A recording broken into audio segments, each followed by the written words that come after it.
The topic that we're going to talk about today is the psychology of self-motivation. Now, I didn't coordinate this with Dr. Rashid, but interestingly, there's going to be some very nice parallels that we can draw from. And the idea behind this is to really look at what happens as a leader and the isolation that we go through as a leader. And it's a very, very lonely place. And that means we require ourselves to become self-motivated within ourselves and find that energy to be able to reach those highest levels. Now, for a lot of us, that seems very unattainable.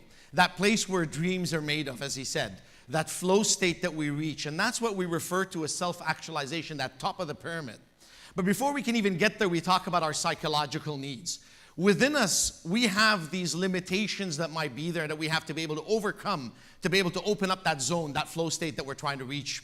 And to do that, I'm going to talk about three particular areas that we want to achieve. I'm going to talk about what the psychology is behind that self-motivation. What is it that we have to do to reach that level within us and be able to motivate others around us as leaders in industry? These three elements are going to be attitude, perseverance, and lastly, I'm going to talk about fear. And I'll explain a little bit more about that. Don't think of fear as fear, but we'll talk a little bit more as that. Before I do that, though, I want to talk about this notion of limiting self-beliefs.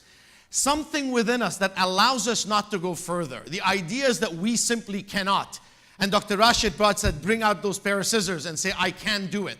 Because something within us always tells us, I am not sure. Can we or can we not do that? And we've got to get rid of those, because every time we have these limiting self-beliefs, there's a lack of action that takes place and we end up with poor results. And very often, we have to think about these visions that we have. Mahatma Gandhi had once said, your beliefs become your thoughts become your words become your actions become your habits, and your habits your values, and those values become your destiny.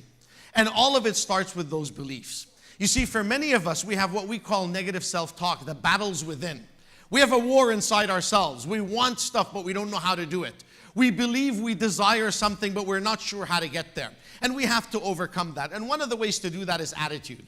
Zig Ziglar many, many years ago had said, positive attitude can't get you anything, but it can get you everything better than negative attitude can. So it really comes down to what we believe in and the positive attitude that we have in ourselves. For many of us, we go to our workplaces every day and we've got the weight of the world on our shoulders. And you see that, and I often use the example of grocery baggers, and all of them have the same job, yet some of them show up and the shirt is pulled out and their shoulders are hunched over, and you can sense that there's a lack of faith or belief in what they do and how they participate in the world. And that tends to be a decision, because you look across the line and there's somebody else out there that's excited, that's joyful, that's positive in their attitude. You see, very, very often, this element that we talk about is external stimulus, the world around us. And we want to blame the world around us. We look at economy and markets and conditions and our bosses and our colleagues and people that report to us, and we see all of this external stimulus has an impact on our response, and it does. Only when we allow that through what we call unconscious reaction. But you see, there is a difference. For those of us who believe in that positive attitude, the difference between that external stimulus and that response is that freedom to choose. We have a choice to make every single day when we wake up on what kind of attitude we want to bring with us to the world, with every single interaction that we have. No one else can control that for us but us. And you see, developing a positive attitude is not as complex as one would think. However, it does require a few things to happen. The first of which, we need to develop an attitude of enthusiasm. Every single morning is an opportunity that we're given, and we have to be able to see it that way and be enthused about those opportunities.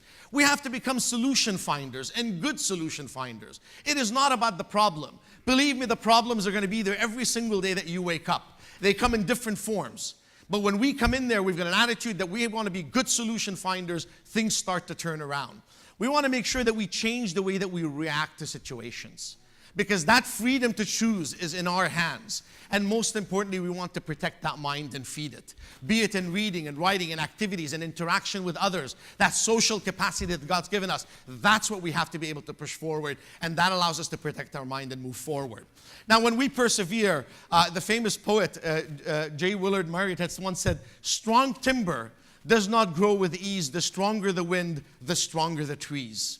And for me, perseverance is that second component of self-motivation. We have to be perseverant. We have to persevere in everything that we do.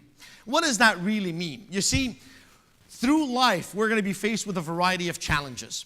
And with these challenges come a number of emotions. And we tend to fail because we're consumed with emotion. You see, our brain is a fantastic organ. It truly is.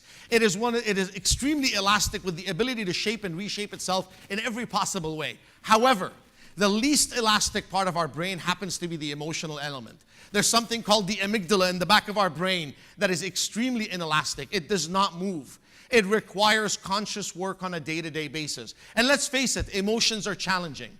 Be it fear or sorrow or anger, anything that moves you on there, it can consume us and allow us to give up when it comes to that. It does not allow us to persevere and to continue further ahead. And that's something we have to work on. Now, interestingly, the first element that Dr. Rashid talked about in emotional intelligence happens to be self-awareness. Within that is something we refer to specifically as emotional self-awareness. It is our ability to recognize and know what our strengths and weaknesses are. Our weaknesses are just as important as our strengths, because if we don't know where our negatives are and how can we manage them? And we have to know what these are. Make a list if you have to. Sit down and think about, what do I not bring to the table and what strengths do I carry with me every day? We want to make sure that we've got a strong sense of identity and self-worth. That self-esteem, that we bring something to the world every day, that we can change other people's lives. And the more that we can think that way, the more we can persevere and build on that emotional self-awareness that we have. We also want to make sure that we're aware of our emotions. When we do get angry or mad or happy and excited and elated, we have to be able to recognize these emotions and be aware of how they make us feel if we intend to control them and create self-control when it's there.